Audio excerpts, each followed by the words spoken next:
Газ расходуют, но платить отказываются. В Сунже прошел рейд по неплательщикам. На призыв «Долг платежом красен» отзываются лишь единицы. В списках у контролеров значится 200 неблагополучных потребителей. Всех заранее уведомили о необходимости оплаты, но в ответ тишина, а зачастую еще и возмущение. Но со злостными неплательщиками у газовиков разговор короткий. Кто на этот раз остался без газа, узнаем у Адама Мережкова.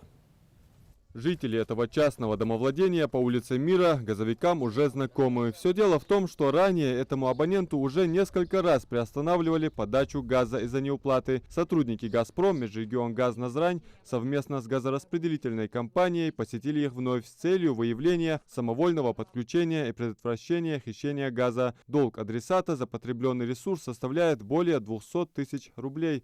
На вполне законные требования контролеров они реагируют крайне неадекватно. У данного абонента вы сколько сказали долги? 201 тысяча. 201 тысяча. Из какого года вы сказали, что? С мая 2017 года. И как часто вы сталкиваетесь с такой агрессивной реакцией? Часто Ежедневно. бывает. Ежедневно. Ежедневно сталкиваются с такими реакциями. В день по несколько раз даже. Несмотря на все попытки газовиков добиться взаимопонимания, абонент наотрез отказался вести какие-либо беседы. Далее, уже по привычному сценарию, сотрудники газораспределительной компании снова приостанавливают поставку газа. Следует напомнить, что с окончанием отопительного сезона компания «Газпром» Межрегионгаз Назрань возобновила работу с должниками в Сунжанском районе. В числе мер активизированные рейды по ограничению поставки газа абонентам-дебиторам. Задолженности газораспределительная организация плюс абонентский отдел совместным рейдовым мероприятием.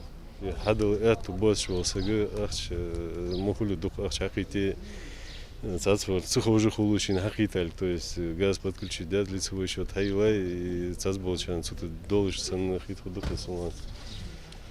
хотя в договоре четко прописано, да, ежемесячно платеж по начислению ежемесячно прописаны, это духчан как-то не ходят, не смотрят за этим делом. Напомним, в муниципальном образовании обслуживается более 17 тысяч абонентов, потребителей газа. Ресурсоснабжающая компания напоминает о возможности поэтапного погашения задолженности. Учитывая тяжелое финансовое положение, отсутствие работы, наличие больных в доме, абонентам предлагают соглашение о рассрочке платежа, при которой они могут оплатить не менее 30% задолженности. Доп. Соглашением воспользовалась и Светлана Приютина. Жительница села Нестеровская приехала в Сунжанский территориальный участок со своим сыном, долг которых за потребленный ресурс составляет 147 тысяч рублей. Ну, я пришла, чтобы мне помогли, чтобы частично заплатить это самый долг. Но они пошли мне навстречу.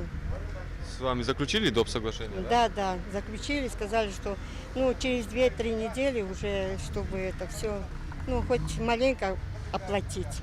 Здесь же на Сунжанский территориальный участок газораспределения пришла и Лейла Бекова. Она одна из тех, кто ежемесячно исправно платит за потребляемый энергоресурс. Женщина призывает и других абонентов погасить свои задолженности. Регулярно оплачивайте клиенты за использованный газ. В ходе рейдового мероприятия газовики посетили еще нескольких абонентов, кому ранее были направлены уведомления о предстоящем приостановлении поставки газа из-за задолженности. Адам Мережков, Акраман Дасхоев, Новости 24.